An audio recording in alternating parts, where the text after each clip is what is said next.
Olá pessoal, hoje a gente vai falar para um fundo muito pedido aqui no canal, que é o da Equitário. A gente vai ver o risco de pagar caro. Então vamos lá? Então primeiro vamos ver as informações gerais. O objetivo do fundo é basicamente investir em certificados de recebíveis imobiliários, os CRIs. O fundo ele iniciou em 19 de nove de 2018, ou seja, ele tem pouco mais de 2 anos. O gestor é Equitar e o administrador é a Vortex. A taxa de administração, controladoria e custódia dele é 0,21% ao ano, patrimônio líquido, e a taxa de gestão 0,99%. Então as duas somadas dá 1,20%, que é uma taxa razoavelmente alta. A taxa de performance dele é 10% sobre o QCD e o CDI. Na minha opinião, uma taxa bem cara essa taxa de performance. Ela deveria ter pelo menos algum ganho acima do CDI, como 120% do CDI. Mas enfim, é a regra do fundo se você quiser entrar. Olhando aqui a DRE, para a gente ver o que o fundo arrecada e o quanto distribui, o que a gente vê? O total de receitas dele em junho foi 2.604.000 e ele distribuiu 2.564.000, então essa é uma tendência da gestão, distribuir praticamente tudo que arrecada. Em julho, ele recebeu 2.785.000 e distribuiu 2.770.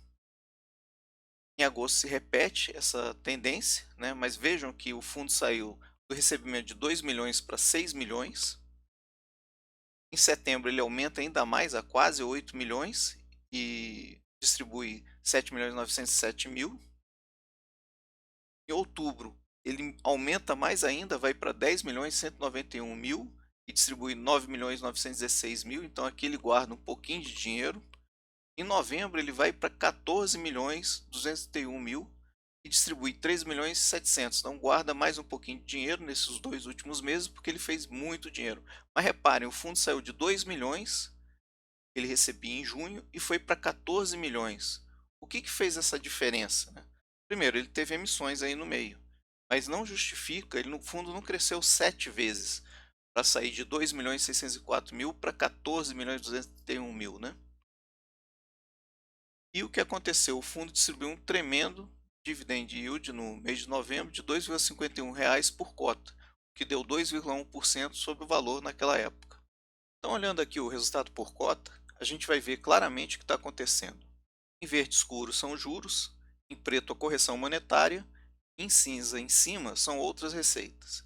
Então reparem aqui, em junho eles receberam R$ 0,31 por cota, e a parte dos juros correspondia a R$ 1,03, ou seja, a correção monetária era 1/3 do valor dos juros por cota. No mês seguinte, ela passa a ser praticamente metade. Olhando mais para frente, o que vai acontecer? Ela ultrapassa os juros e fica, inclusive, quase o dobro dele. Quando chega em setembro, então, ela explode, fica 80% acima dos juros. Então a gente vê que a correção monetária que está crescendo muito. Em outubro, a tendência aumenta ainda mais, ela fica mais de 100% acima, 120% aí, praticamente acima da parte dos juros. E chega em novembro ainda, aumenta mais um pouco, ela chega a 150% do valor dos juros por cota. Então a gente vê o que está crescendo realmente de fato é a correção monetária, graças ao IGPM aí que está crescendo muito. O IGPM vai fechar em 23% ao ano. Se a gente olhar aqui os juros, ele está praticamente estabilizado, ele decresceu um pouquinho aqui, mas não muda muito. A gente vê uma tendência praticamente de linha. A gente vê o que ele recebeu de juros no ano praticamente não se alterou. O que mudou de fato foi o que? A correção monetária. Isso é sustentável a longo prazo? É isso que a gente vai ver. Então, olhando os indexadores, a gente vê que ele tem 52,2% em GPM e 40,8% em PCA. A IGPM ele tem uma média, pagando IGPM mais 11,2%, uma média bem alta, e PCA idem, IPCA mais 11,1%. O INPC é um percentual pequeno, apesar de uma correção bem alta, NPC mais 18,8%. Em CDI, uma partezinha bem pequena de 5,3%. Então, o que acontece? Devido à subida desse pagamento aí, olha o que aconteceu no valor da cota. A gente teve a pandemia, aqui onde vou mostrar o mouse, aqui onde ele teve o pico de queda, né, em março, final de março, início de abril, né, que foi o que aconteceu com praticamente todos os fundos, depois uma disparada no preço, ou seja, o preço estava em torno de R$ 90 por cota e chegou a quase R$ 150, né? Atualmente está em 146,50, enquanto que o valor patrimonial dele está em R$ 117,23 por cota, ou seja, um ágio de 25%. Vale a pena entrar nisso? Então é isso que a gente vai dar uma discutida aí. Então ele tem altos proventos, né, o dividend yield de 2,1% em novembro, pagamento de 2,51 por cota e um dividend yield do mês de novembro de 3,41% ao ano, né? Dividend yield extremamente alto para um fundo de investimento imobiliário. E aí a gente tem que pensar o que mais impacta o valor da cota no curto prazo, né? A primeira delas é o dividend yield mensal. Se o dividend yield sobe, né, a tendência é que o preço da cota acabe subindo.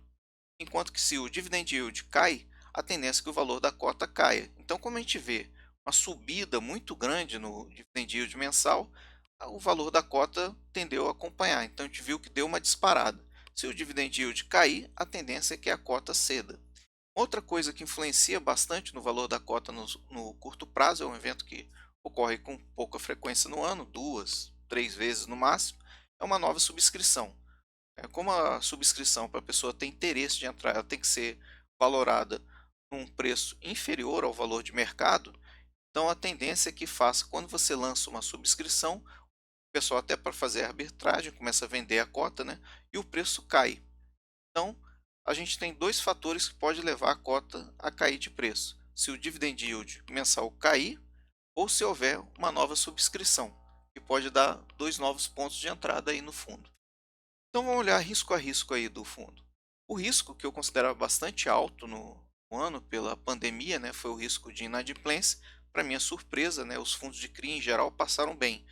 Então o fundo diz aqui que todos os ativos pagaram as obrigações conforme previsto, né, mas ele tem alguns fundos que o caixa que eles estão recebendo caíram um pouco, né. Isso eles falam que é devido à correção em cada mês aí que foi alta, né, a gente teve um IGPM alto, então a tendência é você ter um pouco mais de inadimplência, mas essa inadimplência não chegou a ser alta o suficiente para afetar o que o fundo recebe, porque eles têm um excesso de fluxo. Então, por exemplo, o CRI que eles financiam tem um recebimento de 200 mil e eles aceitam receber por mês 150 mil. Então a gente tem um excesso de fluxo aí de 50 mil mensal.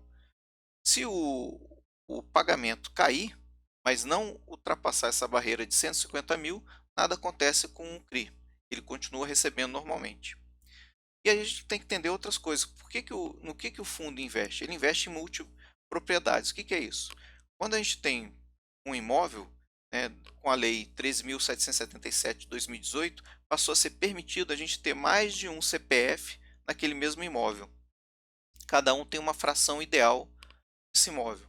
Então, com isso, eu tendo 2, 3, 4, 5 proprietários, né, cada um tem direito a passar algumas semanas no imóvel por ano, né. Isso faz com que o preço por metro quadrado que eu venda seja muito maior que eu vender aquele imóvel inteiro para apenas um proprietário. Então, essa que é a estratégia do fundo, é ganhar nesse tipo de CRI. A gente tem esse tipo de propriedade principalmente em Gramado e na região de Caldas Novas, aqui em Goiânia. Então, o fundo ele tem um risco maior de crédito pulverizado em relação ao corporativo, né? O mercado tendia a analisar o crédito pulverizado como um risco um pouco maior que o crédito corporativo. É uma coisa você emprestar dinheiro para uma empresa como a Sadia, e outra coisa é você criar um loteamento onde você vai ter vários CPFs e você tem que garantir um determinado percentual alto de CPFs pague para a inadimplência não afetar o seu resultado em caixa. Bom, outro risco é o risco de uma taxa menor. Então você termina um CRI, você vai fazer outro CRI e a taxa média de prêmio que você ganha seja cada vez menor. Isso faz com que o que você recebe, o dividend yield, caia e com isso o preço vai cair também. Olhando os novos CRIs que eles fizeram, a gente não vê isso, né? Eles fecharam aí 5 CRIs novos, né, com IGPM de 7% a 15%, então a taxa média aí não vai ser muito afetada. Então esse risco eu não enxergo atualmente no fundo. Outro risco que a gente tem é o chamado risco de valor de face, né? Quando você compra um fundo de CRI por um valor superior ao patrimonial, né, indiretamente você está comprando um título de CRI por um valor superior ao valor de face. Então, por exemplo, como se eu comprasse um CDB, que está pagando CDI mais 3%, né, e ele vale R$ 1.000, você está comprando por 1.200. Então, você vai acabar recebendo um valor menor ao pactuado no início, porque você pagou um valor de face maior, né? E por que o investidor faz isso? Ele faz isso olhando os rendimentos passados, para se decidir se vale a pena pagar esse valor. Mas a renda passada não é garantia de renda futura. E se o tomador do empréstimo adiantar o pagamento? Tivemos, por exemplo, o pré-pagamento do CRI do Grupo 100, né, que resultou em um recebimento pelo fundo de uma multa de 0,43 milhões. Né? Se os fundos adiantarem esse pagamento, o que vai acontecer? A renda vai cair. Então, o empresário ele pode pegar dinheiro no mercado, quitar a dívida mais cara e ficar com uma dívida mais barata. Mesmo pagando uma multa, muitas vezes isso vale a pena, porque a nova dívida ela é muito menor do que a dívida atual.